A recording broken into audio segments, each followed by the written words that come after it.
If there is one thing you can say about Jennifer Lopez, it's that she makes a hell of a comeback.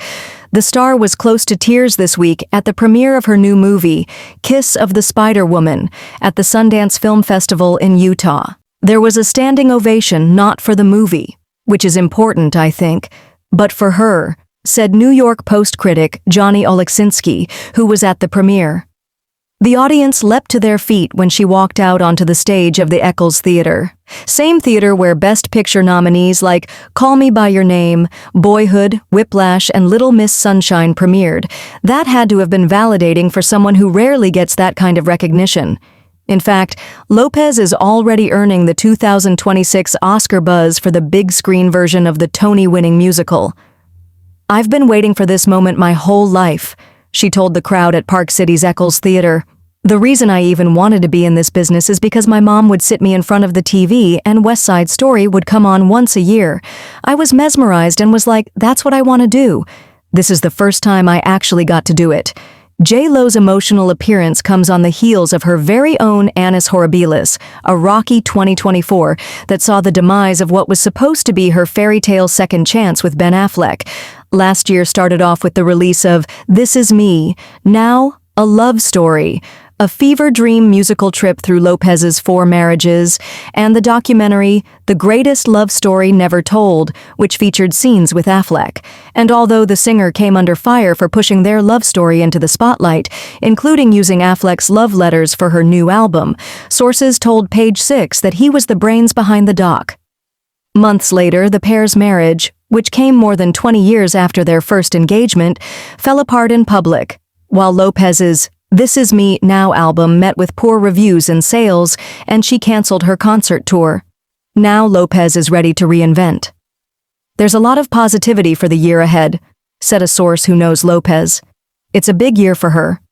Her Hollywood career is soaring. Her divorce from Affleck was finally wrapped up in early January, but that doesn't mean he's out of her life just yet." Affleck produced Kiss of the Spider-Woman along with his longtime BFF Matt Damon through their company, Artists Equity. Lopez herself is also an executive producer. If the movie, which has yet to be bought by a distributor, receives any awards nominations, the pair could easily end up in the same room or even on the same stage. The exes also teamed up on Lopez's last movie, the drama Unstoppable, in which she played the mother of a wrestler who was born with one leg. That film premiered at the Toronto Film Festival in September, just 2 weeks after Lopez filed for divorce.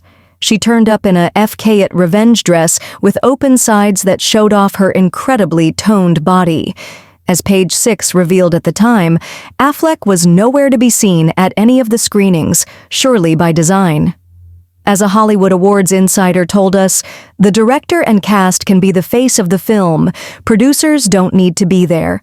Despite their breakup, Lopez remains close to Affleck's kids, Violet 19, Serafina 16, and Sam 9. Serafina is also best pals with Emmy, one of Lopez's 16-year-old twins, along with brother Max. We're also told that Lopez is close to their mom, Affleck's first wife, Jennifer Garner. "They're still communicating, they're on good terms," said the Lopez source. As for Affleck, 52, he's moved on and has bought a new home in the Brentwood area of LA near Garner. As we revealed, he was spotted with Kit Kennedy, the daughter of Robert F. Kennedy Jr., this summer, and the pair are believed to have had a casual friendship. This week, Affleck made a surprise appearance at a Netflix event in Los Angeles to promote the new thriller R.I.P., which he and Damon starred in and produced. "There was an audible gasp when Ben came into the theater," said an industry insider who was there. It was only 9 a.m., but several women in the front row commented afterwards how amazing he looks. Affleck was spotted talking to the Duffer Brothers, the creators of the Netflix hit Stranger Things, and the insider added, "Last time I saw him, he was with J.Lo. It was just after their marriage, and you could see the strain on his face. He didn't look happy like a newlywed should, he seemed stressed out. Seeing him this week was such a marked change. He looks healthy and like he doesn't have a care in the world." Lopez, meanwhile, is also producing her own projects for Netflix. Her company, New Yorican, is making a series out of the Emily Henry best-selling novel Happy Place, which Bridgerton Emmy nominee Layla Cohan is co-writing and showrunning for the streamer.